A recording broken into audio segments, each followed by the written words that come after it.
Era uma vez um país onde entre o mar e a guerra vivia o mais infeliz dos povos à beira-terra, onde entre vinhas, sobreiros, vales, socalcos, searas, serras, atalhos, veredas, lesírias e praias claras, um povo se debruçava como um vime de tristeza sobre um rio onde mirava a sua própria pobreza. Era uma vez um país onde o pão era contado, onde quem tinha a raiz tinha o fruto arrecadado, onde quem tinha o dinheiro tinha o operário algemado, onde soava o ceifeiro que dormia com o gado, onde tossia o mineiro em aljustrel ajustado, onde morria primeiro quem nascia desgraçado. Era uma vez um país de tal maneira explorado pelos consórcios fabris, pelo mando acumulado, pelas ideias nazis, pelo dinheiro estragado, pelo dobrar da cerviz, pelo trabalho amarrado, que até hoje já se diz que nos tempos do passado se chamava esse país Portugal suicidado. Ali, nas vinhas, sobreiros, vales, socalcos, searas, serras, atalhos, veredas, lesírias e praias claras, vivia um povo tão pobre que partia para a guerra para encher quem estava podre de comer a sua terra. Um povo que era levado para Angola nos porões, um povo que era tratado como a arma dos patrões, um povo que era obrigado a matar por suas mãos, sem saber que um bom soldado nunca fere os seus irmãos. Ora passou-se, porém, que dentro de um povo escravo, alguém que lhe queria bem, um dia plantou um cravo. Era a semente da esperança, feita da força e vontade. Era ainda uma criança, mas já era a liberdade. Era já uma promessa, era a força da razão, do coração à cabeça, da cabeça ao coração. Quem o fez era soldado, homem novo, capitão, mas também tinha a seu lado muitos homens na prisão. Esses que tinham lutado a defender um irmão, esses que tinham passado o horror da solidão, esses que tinham jurado sobre uma côdea de pão ver o povo libertado do terror da opressão. Não tinham armas, é certo, mas tinham toda a razão. Quando um homem morre perto tem de haver distanciação, uma pistola guardada nas dobras da sua opção, uma bala disparada contra a sua própria mão e uma força perseguida que na escolha do mais forte faz com que a força da vida seja maior do que a morte.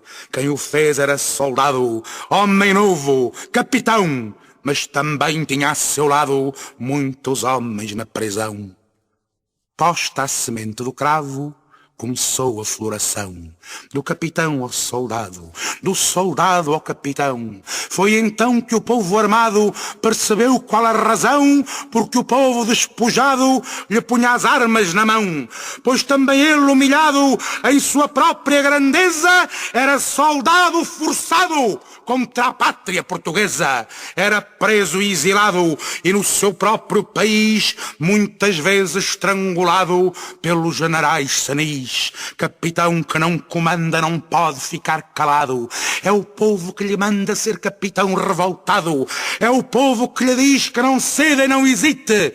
Pode nascer um país do ventre de uma chaimita, porque a força bem emprega contra a posição contrária nunca oprime nem persegue. É força revolucionária. Foi então que Abril abriu as portas da claridade e a nossa gente invadiu a sua própria cidade. Disse a primeira palavra na madrugada serena um poeta que cantava: o povo é quem mais ordena.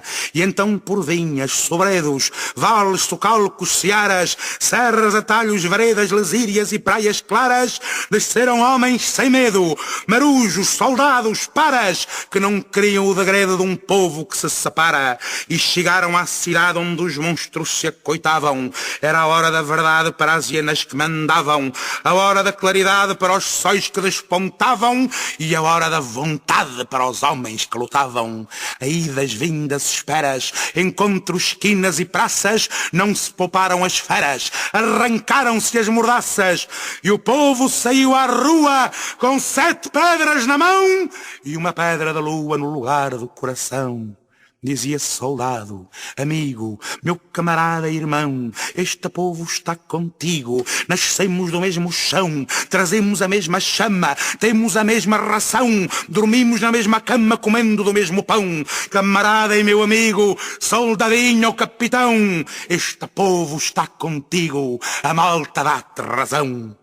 Foi esta força sem tiros de antes quebrar que torcer, esta ausência de suspiros, esta fúria de viver, este mar de vozes livres, sempre a crescer, que das espingardas fez livros para aprendermos a ler, que dos canhões fez enxadas para lavrarmos a terra e das balas disparadas apenas o fim da guerra. Foi esta força viril de antes quebrar que torcer que em 25 de abril fez Portugal renascer.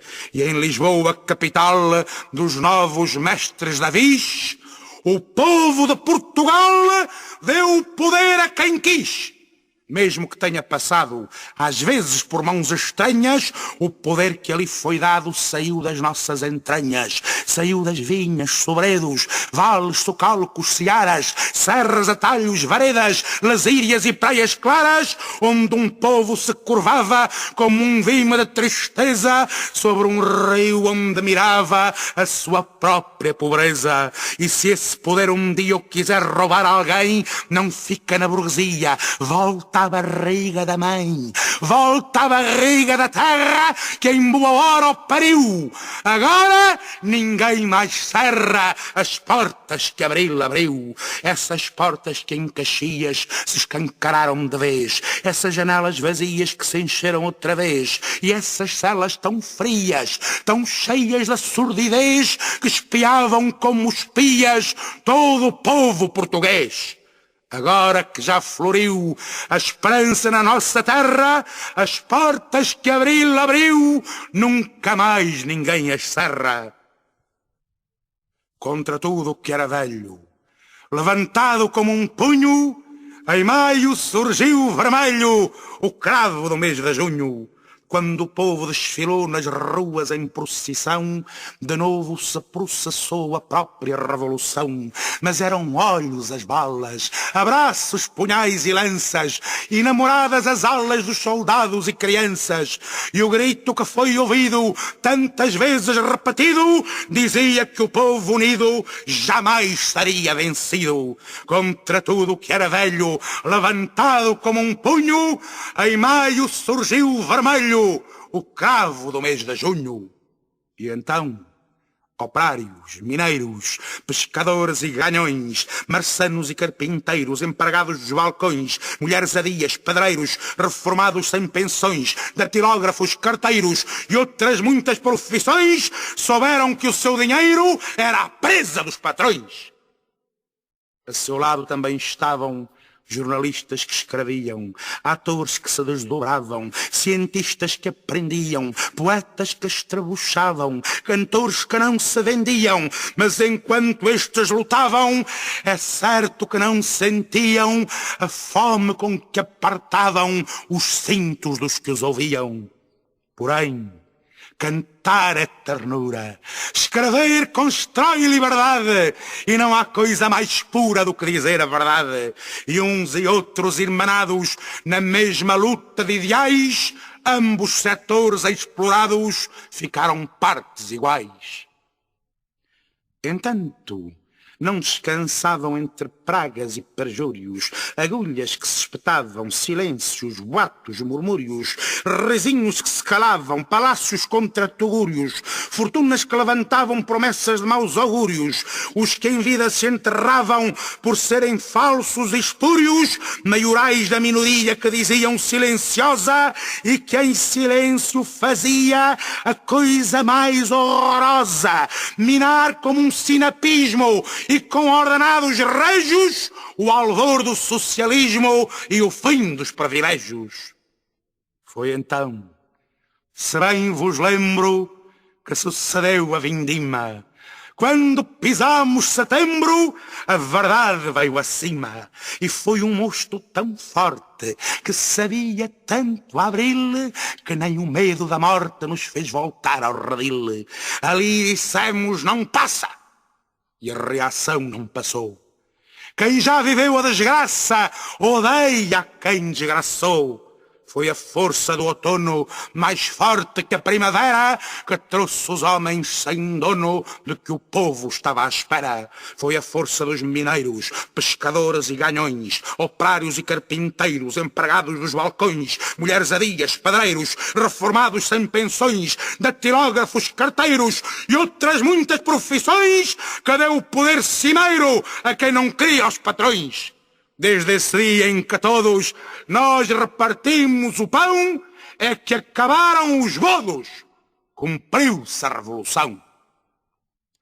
Porém, em quintas, vivendas, palácios e palacetes, os generais com prebendas, caciques e cacetetes, os que montavam cavalos para caçarem veados, os que davam 2 estalos na cara dos empregados, os que tinham bons amigos no consórcio dos sabões e coçavam os umbigos como quem coça os galões, os generais subalternos que aceitavam os patrões, os generais inimigos, os generais garanhões, teciam teias de aranha e eram mais camaleões que a lombriga que se amanha com os próprios cagalhões. Com os generais desta apanha já não há revoluções. Por isso, o 11 de março foi um baile de tartufos, uma alternância de terços entre ricaços e bufos. E tivemos de pagar com o sangue de um soldado o preço de já não estar Portugal suicidado. Fugiram como cobardes e para terras de Espanha os que faziam alardes de combates em campanha. E aqui ficaram de pé, capitães de pedra e cal, os homens que na Guiné prenderam Portugal. Os tais homens que sentiram que um animal racional opõe àqueles que o firam consciência nacional. Os tais homens que souberam fazer a revolução porque na guerra entenderam o que era a libertação. Os que viram claramente e com os 5 sentidos morrer tanta gente que todos ficaram vivos. Os tais homens feitos de aço, temperado com a tristeza que envolveram no abraço toda a história portuguesa. Essa história tão bonita e depois tão maltratada por quem viveu a desdita da história colonizada. Dai ao povo que é do povo, porque o mar não tem patrões. Não havia Estado Novo nos poemas de Camões. Havia sim a longura e uma vela desfraldada para levar a ternura à distância imaginada. Foi este lado da história que os capitães descobriram que ficará na memória das naus que de abril partiram, das naves que transportaram o nosso abraço profundo aos povos que agora deram novos países ao mundo. Por saberem como é, ficaram da pedra e cal, capitães que na Guiné descobriram Portugal e em sua pátria fizeram o que deviam fazer. Ao seu povo devolveram o que o povo tinha a ver. Bancos, seguros, petróleos, que ficarão a render ao invés dos monopólios para o trabalho crescer. Guindastes, portos, navios e outras coisas para erguer antenas centrais e fios de um país que vai nascer. Mesmo que seja com frio, é preciso aquecer. Pensar que somos um rio que vai dar onde quiser. Pensar que somos um mar que nunca mais tem fronteiras e havemos de navegar de muitíssimas maneiras. No Minho com pés de linho, no Alentejo com pão, no Ribatejo com vinho, na Beira com requeijão, e trocando agora as voltas ao vir da produção, no Alentejo bolotas, no Algarve maçapão, vindimas no Alto Douro, tomates em azeitão, azeite da cor do ouro que é verde ao pé do fundão e fica amarelo puro nos campos do Baleizão. Quando a terra for do povo, o povo deita-lhe a mão. É isto a reforma agrária em sua própria expressão. A maneira mais primária de nós termos um quinhão da semente proletária da nossa revolução. Quem a fez era soldado, homem novo, capitão, mas também tinha a seu lado muitos homens na prisão.